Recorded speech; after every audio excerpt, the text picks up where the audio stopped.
Opposition کے ساتھ مذاکرات اور جمہوریت کو آگے بڑھانے کے لیے بالکل تیار ہیں۔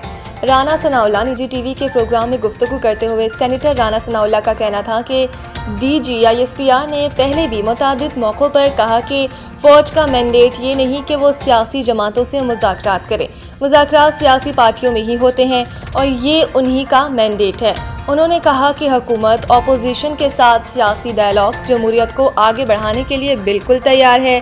اب پی ٹی آئی کی ثوابدید ہے کہ وہ ڈائیلاگ کرتی ہے یا نہیں۔ بانی پی ٹی آئی کہہ رہے ہیں کہ وہ مذاکرات نہیں، اسٹریٹ موومنٹ چلانا چاہتے ہیں۔ ان کا کہنا تھا کہ بانی پی ٹی آئی نومائے انارکی اور افراتفری چاہتے ہیں۔